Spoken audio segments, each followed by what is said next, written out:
Hey guys, welcome back to the science TV Hindi.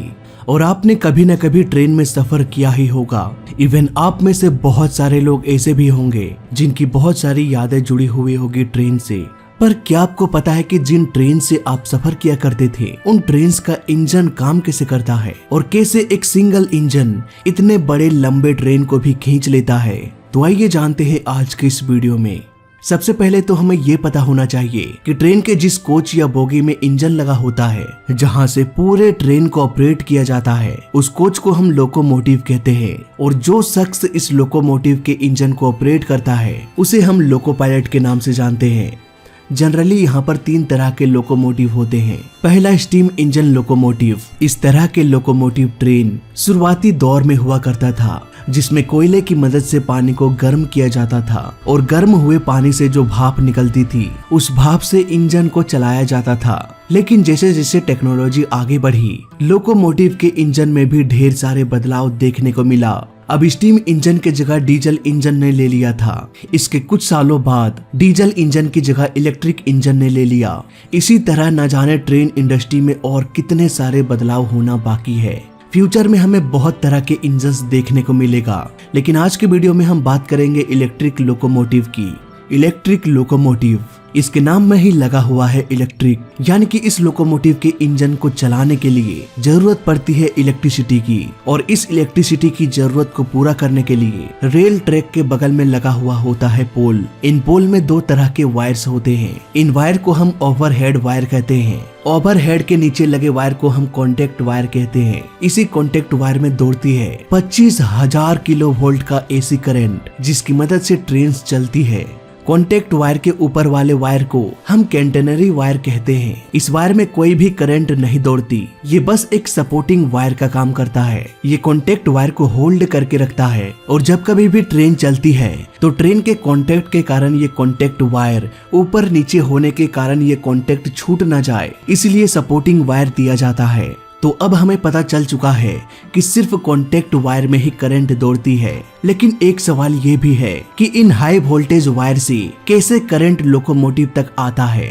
आगे बढ़ने से पहले आप इस लोकोमोटिव के फिगर को देख लें, ताकि आपको और भी बेहतर तरीके से समझ में आए कि कौन सा पार्ट कहाँ पर है। सबसे पहला और जरूरी इंस्ट्रूमेंट जो ट्रेन के ऊपर लगा होता है, यह इंस्ट्रूमेंट रॉड से बना होता है, जिसे हम पेंटोग्राफ कहते हैं। ये पेंटोग्राफ ही है जो वायर के कांटेक्ट में आता है। अगर इस पेंटोग्राफ में किसी तरह से प्रॉब्लम हो जाए तो पूरी की पूरी ट्रेन में बिजली गुल हो जाएगी। अब यहाँ पर सवाल ये आता है कि हर वक्त तो ट्रेन का पेंटोग्राफ कॉन्टेक्ट वायर से कनेक्ट नहीं रहता है, तो फिर कैसे लोको पायलट पेंटोग्राफ को कॉन्टेक्ट वायर से कनेक्ट करता है। अब ऐसा तो है नहीं कि कोई इंसान ऊपर चढ़ के खुद अपने हाथों से उसे कनेक्ट कर दे। इसके लिए लोकोमोटिव इंजन में एक बैटरी भी लगा होता है। इस बैटरी का यूज तब किया जाता है जब ये पेंटोग्राफ वायर से कनेक्ट नहीं रहता। उस वक्त ट्रेन में इलेक्ट्रिसिटी मौजूद नहीं रहती है। ऐसे कंडीशन में बैटरी ही होता है जो इंजन में इलेक्ट्रिसिटी प्रोवाइड करता है। और जब ट्रेन को चलाने की जरूरत पड़ती है तो इसी बैटरी के पावर का इस्तेमाल करके पेंटोग्राफ को ऊपर करके कनेक्टिंग वायर से कनेक्ट किया जाता है। इसके बाद पूरे ट्रेन में इलेक्ट्रिसिटी पहुंच जाती है। कांटेक्ट में आने के बाद सबसे पहले ये पेंटोग्राफ 25 kV एसी करंट नीचे की ओर लाता है। इसके बाद ये हाई वोल्टेज करंट पेंटोग्राफ से होते हुए सर्किट ब्रेकर तक पहुंच जाता है। ये सर्किट ब्रेकर इंजन का सबसे इम्पोर्टेंट पार्ट होता है। ये circuit breaker short circuit, overload जैसी कई समस्याओं से बचाता है। जब सर्किट ब्रेकर को पता चल जाता है कि इतना करंट सेफ है, तब ये सर्किट ब्रेकर करंट को आगे भेजता है ट्रांसफार्मर के पास। इस ट्रांसफार्मर का काम होता है हाई वोल्टेज करंट को स्टेबल करना। जब ये ट्रांसफार्मर हाई वोल्टेज करंट को स्टेबल कर देता है, तब करंट इस ट्रांसफार्मर से सीधा जाता है रेक्टिफायर में। इस रेक्टिफायर का काम होता है एसी करंट को डीसी में बदलना। अब रेक्टिफायर से निकला हुआ करंट डीसी यानी डायरेक्ट करंट में कन्वर्ट हो जाता है। अब यहाँ पर आप सोच रहे होंगे कि रेक्टिफायर एसी को डीसी में क्यों बदलता है। इसका सिंपल सा जवाब है, ट्रेन में लगे सारे मोटर डीसी करंट से चलती है। डीसी मोटर होने का एक और भी फायदा है, डीसी मोटर का स्टार्टिंग टॉर्क बहुत ही अधिक होता है। टॉर्क को अगर हम सिंपल भाषा में समझें, शुरुआत में जब ट्रेन का इंजन स्टार्ट होता है तो इसे बहुत ही अधिक पावर की जरूरत पड़ती है इतने भारी भरकम लंबे ट्रेन को खींचने के लिए। और किसी भी इंजन का टॉर्क जितना अधिक होगा वो उतना ही पावर जनरेट कर पाएगा। ट्रेन के सारे मोटर स्टार्टिंग में हाई टॉर्क जनरेट करता है, इसी वजह से भारी भरकम लंबे ट्रेन को ये कम समय में ही मूव करा पाता है और तुरंत ही ट्रेन की रफ्तार बढ़ जाती है। अब फिर से आते हैं रेक्टिफायर के पास। जब ये एसी करंट को डीसी में बदल देता है, यहाँ पर करंट को फिल्टर होने के लिए भेजा जाता है, जहाँ डीसी करंट को मॉडिफाई किया जाता है ट्रेन में लगे मोटर्स के अकॉर्डिंग। इसके बाद करंट मोटर तक सप्लाई कर दिया जाता है।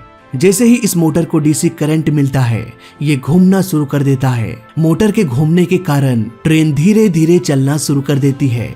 तो अब आपको आइडिया आ गया होगा कि कैसे इलेक्ट्रिक लोकोमोटिव इंजन काम करता है। इलेक्ट्रिसिटी और इंजन के कॉन्सेप्ट के बावजूद भी ट्रेन को आगे बढ़ने के लिए लोको पायलट की जरूरत पड़ती है। तो अब थोड़ा सा ये भी जान लेते हैं कि लोको पायलट कैसे ट्रेन को कंट्रोल करता है।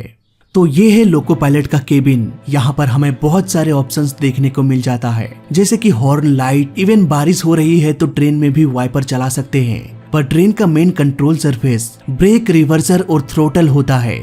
लोको पायलट सबसे पहले ब्रेक को रिलीज करता है, इसके बाद रिवर्सर में फॉरवर्ड मोड को सेलेक्ट करता है। ये रिवर्सर किसी बाइक के गियर के जैसा होता है। जैसे ही यहाँ पर फॉरवर्ड मोड को डाला जाता है तो ये आगे बढ़ने के लिए तैयार हो जाता है। इसके बाद थ्रोटल को बढ़ाया जाता है। ये थ्रोटल किसी बाइक के एक्सेलरेटर के जैसा होता है। जैसे गियर लगाने के बाद एक्सेलरेटर की मदद से बाइक को आगे बढ़ाया जाता है, वैसे ही फॉरवर्ड मोड के बाद थ्रोटल को बढ़ाकर ट्रेन को आगे बढ़ाया जाता है।